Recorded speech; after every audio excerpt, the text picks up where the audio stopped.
요 그릇 가격은 요 컵은 5만 원. 뭐 종이컵이 5만 원 하나 이렇게 생각하지 마시고 예를 드는 겁니다. 여기 5만 원. 요 도자기로 된 거는 10만 원. 그래서 산림형편에 10만 원짜리는 두고 5만 원짜리 이 컵을 사가지고 나왔습니다.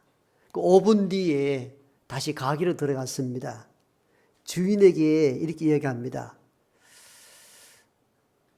아까 전에 5만 원 드렸지요. 5만 원 받았다. 사기 때문에 5만 원 받았죠. 그 이 컵 가격이 또 얼마입니까? 5만 원이죠. 맞다고. 그러면은 5만 원 이미 받았고 요거 5만 원이고 그러면 두 개 합하면 얼마입니까? 10만 원이다 이러니까 그러면요 요거 놔두고 요거 가져가겠습니다 하고 이제 가져간 거예요. 여러분 헷갈리면 안 됩니다. 이게 여러분 그 주인이 이걸 주긴 줬는데 티가 찝찝해. 내가 돈은 5만 원도 받았고 이게 5만 원이니까 10만 원 맞네. 근데 이걸 놔두고 10만 원 이걸 들고 가버렸어. 이 비유는 이단에 대한 비유입니다. 뭔가 맞는 것 같는데 좀 이상해. 이게 이단들의 특성입니다. 이거 정말 홍칠 수 있는 이야기입니다. 그죠? 이거 5만 원이죠? 5만 원 현금 줬죠? 그럼 내 돈 5만 원 거기 갖고 이것도 5만 원이니까 10만 원짜리 가져가겠다는 겁니다. 여러분 이건 우화로 넘길 수 있는 이야기가 아니고 이단을 공부할 때에 배우는 내용 중에 하나입니다. 깜빡 놓치면은 딱 이 꼴 나는 것, 이게 이단입니다.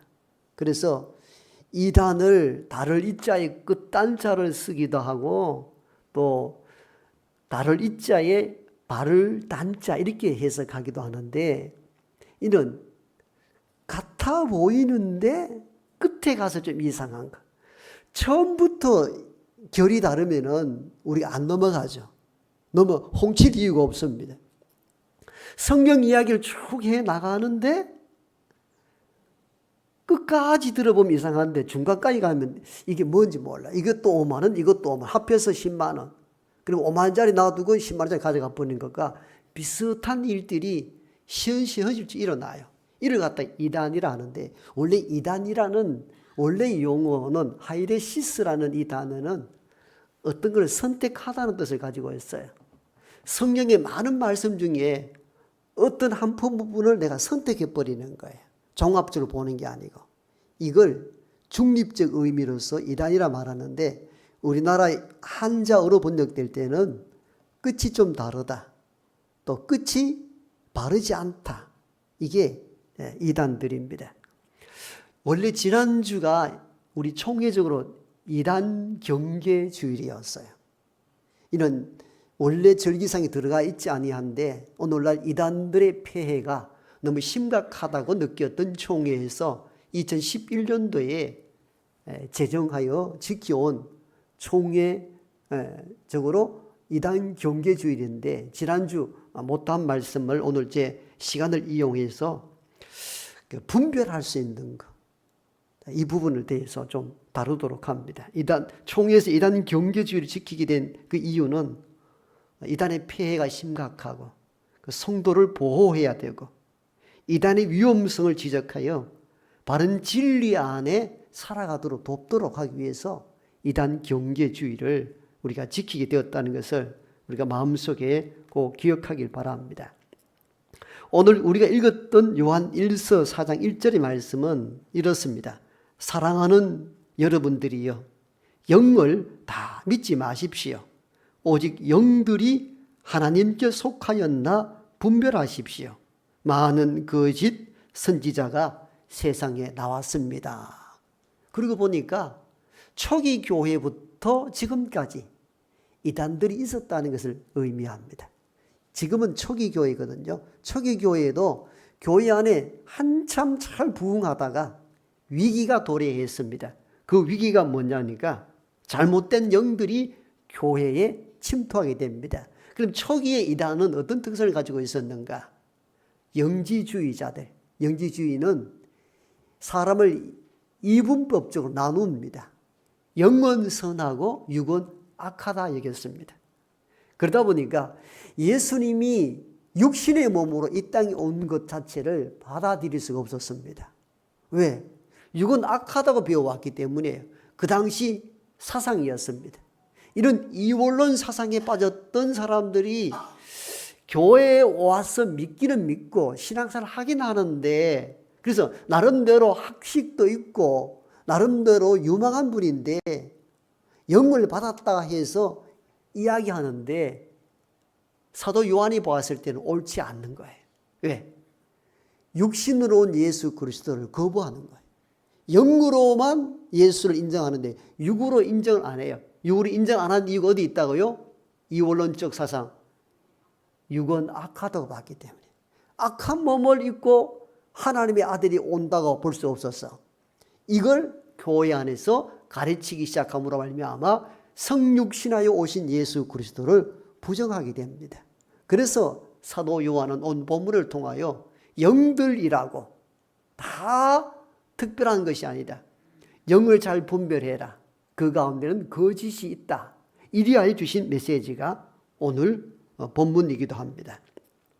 어떻든 초기 교회로부터 2000년 되는 역사까지 그 시대마다 독특한 형태로 이단들이 출현했습니다.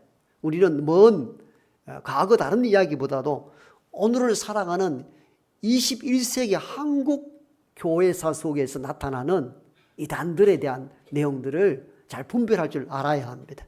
모르고 넘어가거든요. 대부분 이단에 빠진 사람들 보면은 기존의 장로교 신도들이 대부분 90% 차지합니다. 이 말은 이단들에 대한 분별력이 없기 때문이로 보이죠. 그래서 오늘은 영상 자료를 통해서 하나하나 우리가 알고 있지만도 좀 명확하게 알기 위해서 신천지, JMS, 통일교, 하나님의 교회, 구원파, 지금 가장 활발하게 움직이는 몇몇 이단 단체들에 대한 잘못된 비진리를 말씀을 드립니다. 잘 듣고 깨우쳐서 무엇이 문제인가를 알고 분별하여 지키는 것이 중요합니다. 신천지는 우리가 코로나 때부터 시작해가지고 지금은 교주 이만희가 어디에 들어가 있죠? 옥살이 하고 있는 것이죠. 이 정치 개입 문제로 들어가 있는 상태에 있는데, 우리 이 지역에 있는 사람이죠. 청도 풍각 사람입니다. 청도 풍각 출신인데, 자기가 약속의 목자, 예수님이 이제 하늘로 올려 가시고 난 뒤에 약속을 하셨잖아요. 계시록에 보면은 그 약속의 목자가 곧 이만희 자신이라 이렇게 해석하여 가르치는 것이 바로 신천지 이단입니다. 요한계시록에 나오는 그 예언, 그 특정 인물이 바로 이만희라고 얘기합니다. 즉 예수님에서 그 약속한 목자 그리고 이만희, 이런 계통으로 신천지가 구성되어 있다는 것을 우리가 꼭 알아야 되겠고요. 신천지를 왜 교회의 신도들을 자꾸 빼가갑니까? 그들의 이때가 추수할 때라 말하잖아요. 그죠? 추수할 때라 할 때 이 추수하는 것을 어디에 비유하는가 하면은 기존 교회가 추수할 밭으로 여깁니다. 우리는 믿지 아니하는 세상이 추수할 거리가 많다. 일꾼을 부르라 이게 얘기하는데, 신천지에서 추수할 밭이 어디냐? 기존의 교회. 왜? 이 교회들이 계시록에 말하는 그 교회와 다르기 때문에 이 교회 여기 있는 이들을 빨리 추수해야 된다. 그래서 주 타겟이 기존 교회. 우리는 복음을 전할 때 어디 전합니까? 주로 믿지 않는 사람을 향하여, 그런 낙심된 사람, 이런 사람을 불러 모으는데, 신천지는 추수밭을 기존의 교회로 봅니다. 여기가 추수할 것으로 보는 거죠. 여기서 추수해서 어디를 가져가느냐? 신천지 교회로 가야 구원을 받을 수 있다. 이 논지를 펴는 것이 신천지입니다. 이 신천지식으로 표현하면은 여러분들은 지금 신천지의 다 추수 대상자들입니다. 그래 집중 타겟이 바로 여기 있다는 것을 우리가 꼭 기억해야 되겠습니다. 그래서 그들은 이전에 14만 4천 계시록에 말하는 그 상징적 숫자를 실제 숫자를 여기고 14만 4천이 채워지면은 하나님 나라가 온다라고 말하고, 그리고 이만희 교주는 영생한다, 죽지 아니한다, 이렇게 말합니다. 지금도 그걸 믿어요. 지금 신천지 신도들은 죽지 아니하는 영생불사의 사람을 이만희로 여깁니다. 우리가 들으면은 참 황당하잖아요, 그죠? 황당무계합니다. 근데 이걸 믿고 추종하는 세력들이 십수만에 되니까 이게 참 놀라운 일들이죠, 그죠? 자, 이게 놀라운 일들입니다. 어떻든 그 신천지는 바로 약속의 목자가 이만희라고 현혹하는 단체가 바로 신천지라는 것. 그래서 성경의 중심은 오직 예수 그리스도이십니다. 그리스도 이외에 우리를 구원할 자가 없습니다. 그런데 이것만 바로 인식해도 이게 참 잘못이라는 것을 금방 깨닫게 되는 건데, 어떻게 빠져서 나오지 않는지 참 이게 참 신기한 일들이죠. 두 번째 살펴볼 이단 단체는 JMS입니다. JMS는 원래 명칭은 기독교 복음 선교회, 정명석 이니셜을 따가왔습니다. 영문자로. 그래서 지저스 모닝 스타, 아침에 떠오르는 예수, 이렇게 표현하기도 합니다. 지금 정명석도 성추행으로 옥살이 하고 있는 중이죠. 정명석은 내가 최근에, 지금도 한 청년이 JMS에 빠져서 부모가 찾아와서 지속적으로 이렇게 만나기도 하고 이렇게 문자를 주고받고 하기도 하는데, 그들의 주장은 이거예요. 예수님이 부활 승천해서 하늘로 올려가셨잖아요. 그럼 이 땅에는 누가?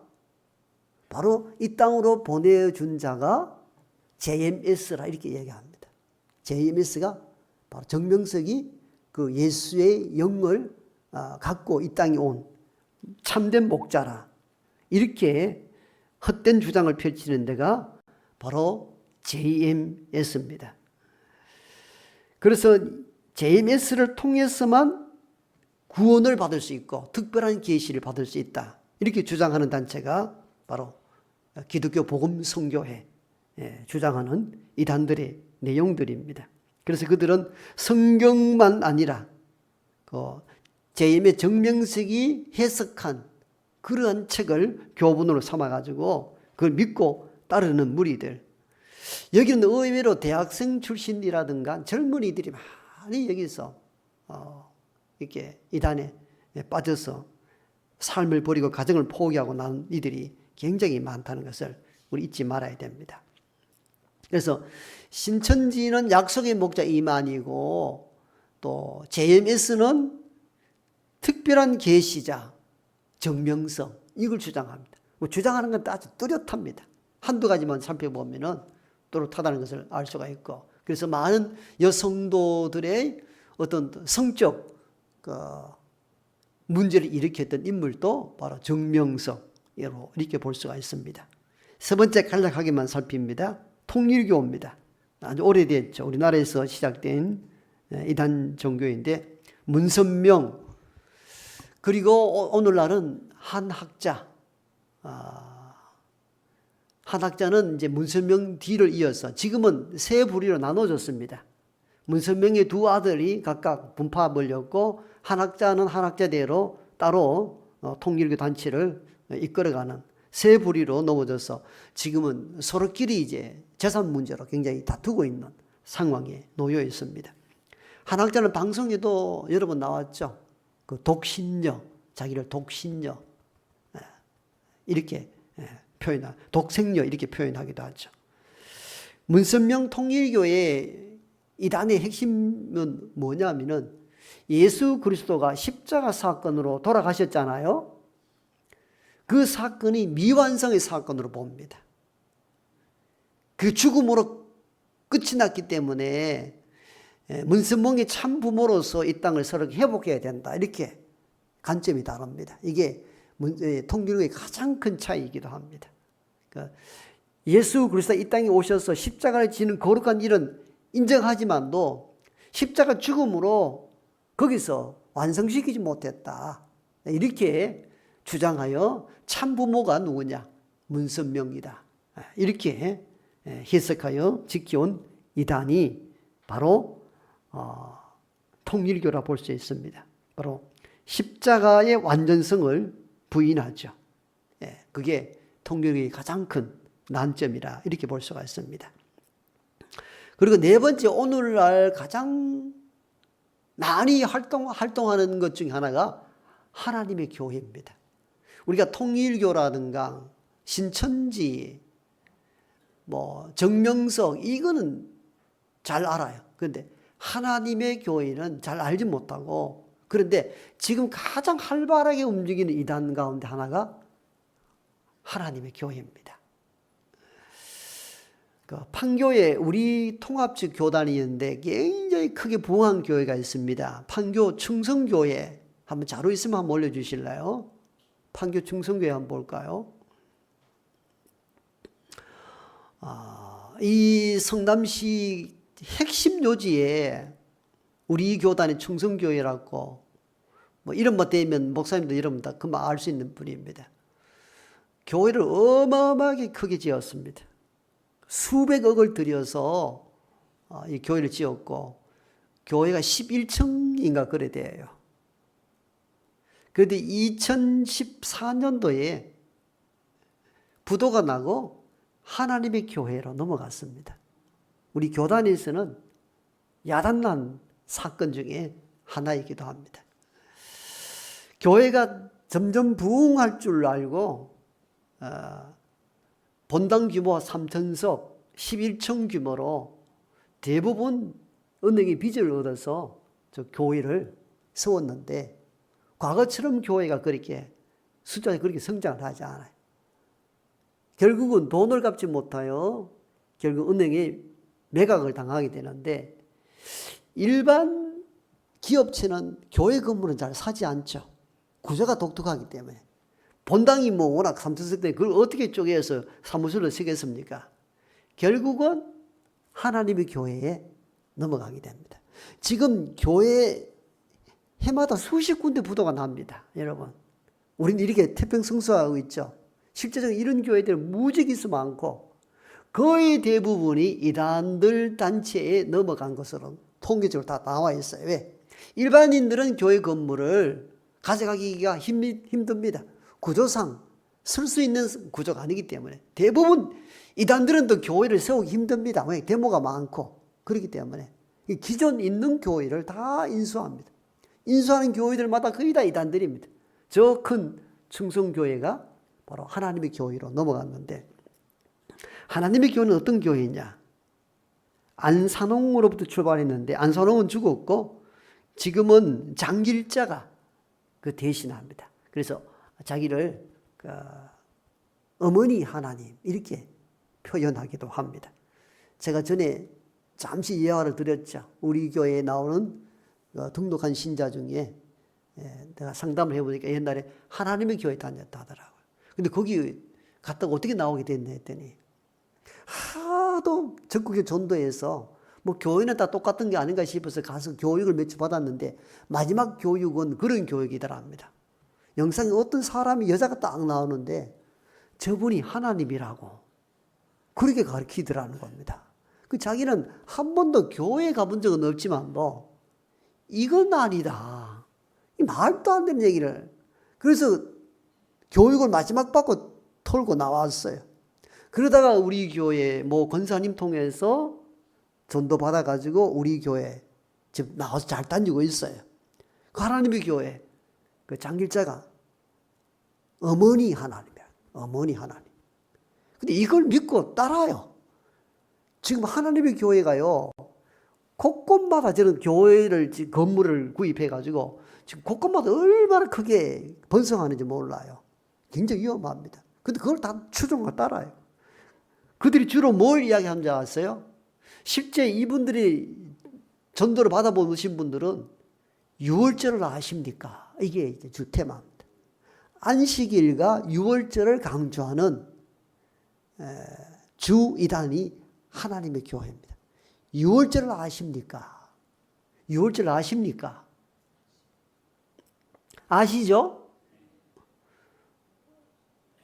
그러니까 유월절을 아십니까? 이래 나오는데 안다 이러니까 유월절을 알면 유월절 지킵니까? 이렇게 우리 지켜요 안 지켜요? 유월절 지킵니까 안 지킵니까? 안 지키잖아요. 그런데 예수님도 유월절 지켰는데 왜 유월절 안 지키느냐는 거예요. 논리적입니까 아닙니까? 논리적이지 맞죠. 성경을 보면 예수님도 유월절을 지키기 위해 예루살렘 찾아오시잖아요. 그 유월절 지키려고 오던 그때에 십자가 지시잖아요. 그죠? 그 왜 유월절 안 지킵니까? 성경대로 따라야 되지 않습니까? 이게 하나님의 교회의 논리입니다. 유월절 아십니까? 그랬더니 알지요. 근데 구약 성경의 3대 절기 가운데 하나인데 유월절 왜 안 지키십니까? 지킵니까? 안 지킵니까? 우리 안 지킨다 했더니 성경을 읽어보십시오. 예수님 유월절을 지켰잖아요. 유월절을 지켰단 말이죠. 지키기 위해서 예루살렘 입성했단 말이죠. 거기까지 오니까 이제 홍치기 시작하는 거예요. 아, 이게 어디, 이게 그리고 보니 맞는 얘기거든요.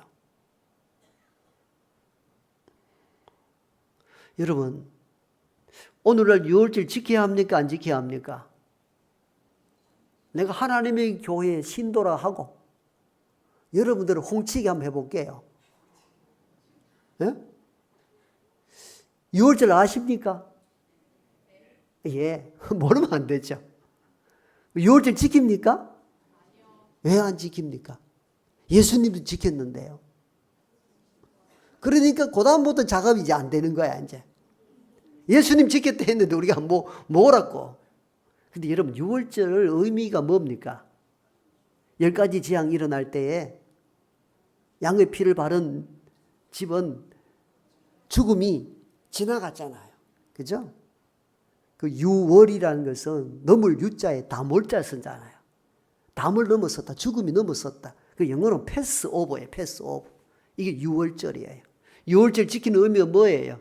우리가 다 죽어야 되는데 어린 양의 피로 인하여 살게 되었는 그 구원과 해방의 날을 기억하라는 겁니다. 하나님께서 저와 여러분을 구원해 주신 것을 잊지 말고 지키라는 것입니다. 근데 오늘 우리는 유월절 절기를 알긴 아는데 지키지는 왜 안 지킵니까? 그렇죠. 역시 수성교회는 똑똑합니다. 이 놀라운 사건을 완성시킨 분이 누구세요? 예수님이시잖아요. 예수님. 예수님이 전에는 유월절 때는 어린 양을 잡아 피 흘림으로 우리가 구원받았다면은 이후에 예수님께서는 영이 아니고 자기 자신이 어떻게 피 흘려 죽으심으로 우리를 구원하게 하셨잖아요. 그러니까 유월절을 완성시킨 분은 누구세요? 예수님이시니까 예수님 십자가 사건을 통해서 더 이상 구약의 유월절을 지켜야 될 필요가 있다 없다? 없는 거예요. 그 의미는 되새겨야 되지만도 우리는 그 유월절, 구약의 제사 유월절을 지키지 않는 이유는 그 유월절을 주님께서 직접 죽으심으로 완성시키셨기 때문입니다. 아멘. 그리 답을 해야 이게 통과가 되는데 우리는 여기서 멈춰버리죠. 아, 예수님도 유월절 지키라 했는데 못 지켰으니까 이거 뭐지? 여기서 이제 홍치 가지고 이제 넘어가기 시작하는 거예요. 진짜 중요한 지점입니다. 그러면 그들에게 이렇게 잘못된 이단의 가르침을 전할 때 그렇게 말합니다. 그럼 당신 유월절을 지키나? 그거 잘 지킨다. 그러면 구약의 제사처럼 날마다 소와 양을 잡나? 이렇게 물어보세요. 그렇게 구약에 능통하면은 우리의 죄를 위해서 소와 양을 계속 잡아야 됩니까? 안 됩니까? 그들이 진리대로 말하면은 날마다 소와 피를 양을 잡아 피 흘리는 제사를 드려야 되는 거죠. 그건 안 하고 유월절만 지킨다. 이게 앞뒤가 안 맞는 거야. 논리적 모순이에요. 논리적 모순이에요. 오늘날 우리가 예배만 드리고 피 흘리는 제사를 안 드리는 이유가 어디에 있습니까? 주님께서 이미 다 이루셨기 때문이에요. 이루셨기 때문이에요. 이들은 이런 형태로 유월절을 지금도 여러분도 나가면은 유월절 아십니까? 만나게 됩니다. 유월절 아십니까? 안다니까. 지키느냐 했더니 안 지킨다. 예수님 지키는데 왜 안 지키냐 하니까 그다 할 말이 없어. 그 다음부터 피해 다니기 시작하는 거예요. 피해. 하나님의 교회 이단에 이 비논리성을 깨뜨려야 됩니다. 그 다음에 성경에는 안식일을 지키라 합니까? 안 지키라 합니까? 제가 하나님의 신도입니다. 하나님의 교회 신도입니다. 여러분 묻습니다. 안식일을 지키라 했는데 지킵니까? 안 지킵니까? 왜 안 지킵니까? 성경 기록되어 있는데.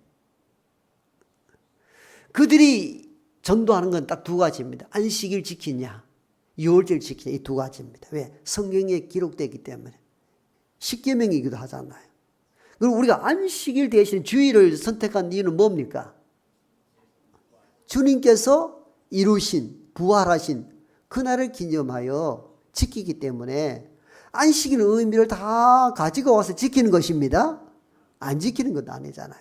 이런 혼선들을 이용해서 기존의 성도들을 다 빼앗아가고 있다는 거 잊지 말아야 돼요. 하나님이 교회하면은 안식일 준수와 유월절 준수 이 두 가지로 정통교회 교인들을 현혹하고 있다는 것을 잊지 말아야 됩니다. 그래서 하나님의 교회는 의식, 의례를 굉장히 중요하게 여기고 그리고 지금 장길자를 하나님의 어머니로 이 사실 말도 안 되는 이야기인데 지금 이 하나님의 교회는 특별한 문제 없이 사회적으로 굴러가잖아요. 주로 뭘 하는 줄 아세요? 쓰레기 줍기, 환경 문제에 열심을 다합니다. 그래서 그들이 신문 이런 게 보면은 몇 년도 사회봉사상 영국 엘리자베스 여왕의 상을 수상하였으며 뭐뭐 국무총리상을 수상하였으며 다 그런 걸 도배해 놓고 있습니다. 사실 기독교가 복지계통이 한국의 70% 담당하거든요. 그들은 뭐 청소 좀 한 것으로 막 온갖 홍보를 다 합니다. 현혹 당하지 말아야 됩니다. 잊지 말아야 됩니다. 그 다음 다섯 번째는 우리가 잘 아는 구원파입니다. 구원파는 우리 교단의 모 교회, 옆교회죠. 건신찬 목사가 네덜란드 딕욕 선교사를 통해서 구원의 시점을 이렇게 해석받은 거죠. 우리가 태어난 생일이 있나요, 없나요? 있죠. 그러면 영적으로 태어난 생일이 왜 없나는 거예요? 이거 엄청난 사건이잖아요. 생일이 있다는데 왜 영적 생일이 없느냐는 거예요. 그래서 구원파 신도들은 자기가 구원받은 날짜를 꼭 성경책에 기록합니다. 나는 1950년 3월 1일 날 그때 구원받았습니다. 이렇게 한다. 그 우리가 이렇게 묻죠. 구원받았습니까? 거기는 구원받았습니까? 이게 묻습니다. 구원받았습니까, 여러분? 언제 받았습니까? 이렇게 묻습니다. 그러니까 구원은 받았다고는 배웠고 익히고 학습됐는데 언제 날짜가 없죠. 그리고 이렇게 묻죠. 당신 태어난 생일이 있습니까? 있다고. 몇 년도 몇 일 며칠이라고. 그럼 태어난 생일이 있는데 구원받은 날짜가 없단 말입니까? 그거 없다면은 구원받은 것이 확실하지 않습니다. 이 논리가 아주 논리적이에요. 그래서 빠져드는 거죠. 구원은 누가 주시는 것입니까? 구원의 주권은 누구에게 있습니까? 그 하나님의 주권이 있는데 우리가 날짜를 어떻게 합니까? 이게 미스예요. 구원파의 미스예요. 자기들은 확실하다 말하는데 그건 그냥 믿고 싶은 뿐이죠. 우리는 믿음으로 확신을 할 수 있지만 또 그 날짜를 적시할 수 있는 것은 우리가 아닙니다. 구원의 주권은 하나님에게 있기 때문입니다. 우리의 생일이라는 것도 내가 알아서 안 겁니까? 부모가 알려줘서 안 겁니까? 부모가 알려줘서 안 것이죠. 이것도 굉장히 난점이죠. 치고 들어가면 그 논리의 모순이에요. 즉 구원도 하나님의 아버지가 우리에게 알 수 있는 날짜를 알려주면 모를까? 내가 내 확신해가지고 내가 안다. 그건 사실 맞지 않는 거죠. 논리적, 비논리적이라는 것을 우리가 금방 깨달을 수가 있죠. 지금 구원파도 건신찬에서 유병원이 이제 그때 세모 사건으로 죽고 난 이후에 삼는데, 또 다른 계파, 지금은 가장 활발하게 움직이는 구원파는 기쁜 소식 선교회의 박옥수 계열입니다. 그 다음 대학교 그림 하나 보여줄 수 있나요? 가까운 대학. 어느 대학입니까? 어느 대학요? 김천대학교가 꼭 2년 전 2024년에 구원파로 넘어간 것 아시죠? 처음 듣습니까? 저 김천대학교가 원래 정통 기독교가 세운 기독교 대학이었습니다. 그런데 대학교와 재정상 어려워지자 똑같은 일들이 반복됩니다. 결국은 기쁜 소식 선교회 박옥수파로 완전히 넘어가 버렸습니다. 여러분, 지금 보통 심각한 일이 아닙니다. 지금 대부분 교회들, 단체들, 기독교 단체들 거의 다 이단들의 주 타겟입니다. 왜? 이단들이 저런 대학 하나 만들기가 쉽지가 않거든요. 근데 지금 있는 대학을 그냥 뭐 돈만 좀 하면 경민에 넘어가면 50%. 앞에 충성교회가 당시 시가가 520억이었는데 하나님의 교회로 넘어갈 때는 252억이 넘어갔습니다. 그 반으로 넘어가요. 그 반으로 떨어져도 기존 교회들이 수용을 못하는 거예요. 자, 이게 한국교회가 가장 큰 페달이고 위험입니다. 저 김천대학 지역에 저 대학도 구원파로 넘어간 지 꼭 2년이 되었습니다. 여러분, 심각한 상태에 놓여 있죠. 바로 구원파는 이런 구원의 날짜의 문제. 그 다음 구원파가 우리에게 지적한 내용은 뭐냐면은, 뭐 너희들은 구원받았다 하면서 날마다 회개한다고 말하느냐는 거예요. 제 말 이해했습니까? 날마다 회개했다는 그 의미는 구원받지 못한 증거가 아니냐는 거예요. 한번 회개했으면 구원받았으면 끝이 나는데 또 돌아서서 회개한다. 그렇다면 참된 구원이 없었다 이렇게 보는 거예요. 그런 측면이 우리에게 있잖아요. 우리 돌아서서 갔다 오면 또 오늘날 또 죄에서 잘못하고 용서해달라고 구하고, 그럼 진짜 구원받았느냐? 너희들 장로교들은 뭐 구원 말하는데 구원받지 않았다 이렇게 얘기하는 거예요. 그런데 우리는 구원의 일회성과 회개의 다양성을 분리하여 이해하지 못한 오류들입니다. 우리가 구원을 받았음에도 불구하고 죄에 대하여 회개한다는 그 의미는 구원받지 못해서 불안해서 하는 회개가 아니고, 매번 살아갈 때에 우리가 구원을 받았지만도 완전한 의인이 아니잖아요. 아직도 죄가 있잖아요. 날마다 번복할 수 있잖아요. 그 죄에 대하여 용서를 비는 것은 성화의 과정 중에 하나거든요. 그 성화와 의로 구원받은 것, 이거 분리를 못해서 이런 오류가 발생하고, 우리가 그런 잘못된 인식이 빠져버렸을 때 바로 이런 구원파의 논리에 넘어간 이유가 바로 이 지점에 놓여 있습니다. 구원은 이례적이지만도 우리의 죄성은 사라지지 않거든요. 그걸 끊임없이 나와서 자신을 정결하게 하는 것은 마땅히 해야 될 성화의 과정입니다. 그래서 성화와 의인 이 과정을 분리하지 못한 오류가 구원파에 있다는 것 우리가 기억하면 좋겠습니다. 주께서 주 기도문에도 뭐라 가르칩니까? 우리 죄를 사하여 달라. 이게 주께서 가르친 기도의 한 대목이잖아요. 그건 당연히 해야 될 일들이라는 것이죠. 자, 이런 구원파의 문제가 있고, 이제 이단들에 대한 몇 가지 이단들을 다루었고요. 이단들은 주로 어떻게 침투해 오는가 잘 살펴야 됩니다. 처음부터 자기 정체를 밝히는 경우는 거의 잘 없습니다. 실제적으로. 특히 신천지 같은 경우는 요즘은 좀 대놓고 떠들기도 합니다만 성경 공부 모임, 인문학 강의, 상담 심리, 다양한 형태로 이렇게 접근합니다. 처음부터 이단이요 이렇게 덤비지 않습니다. 이렇게 관계를 형성하고 성경 공부에 심취하도록 만들어서 나중에는 결국 자기들의 교리로 그들을 이끌어갑니다.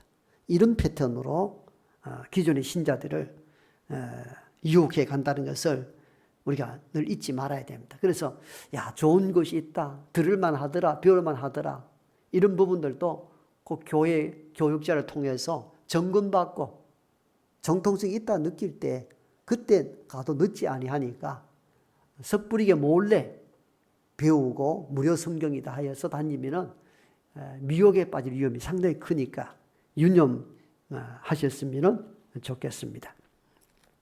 이단을 분별하는 기준을 몇 가지 말씀드립니다. 예수 그리스도를 어떻게 고백하는가, 이걸 집중적으로 물어보면 나옵니다. 하나님의 아들, 우리 사도신경에 다 고백되어 있잖아요. 하나님의 아들로서 이 땅에 오시고 우리 위해 죽고 다시 사흘 만에 다시 사시리고 하늘에 오르시고, 이는 사도신경 고백에 준하는 고백들이 있는가를 점검하셔야 됩니다. 예수 그리스도를 어떻게 고백하는가. 아무리 영이 밝고 영에 대해 많이 안다 할지라도 예수 그리스도에 대한 고백이 사도신경에 준하지 아니할 때 대부분 거기가 이단이라 보면 됩니다. 왜? 지금 오늘 소개한 이단들도 뭡니까? 항상 예수 그리스도 다음에 자기가 목자라 말하잖아요. 그건 있을 수 없는 사건이거든요. 이런 기준을 잡으면 좋겠습니다. 그리고 두 번째, 복음의 은혜인가, 다른 조건을 추가하는가. 다른 조건을 추가한다면 이런 이단입니다. 그리고 하나님보다 어떤 인간 지도자를 높이는가. 지금 신천지, 하나님의 교회, JMS 다 보면 뭡니까?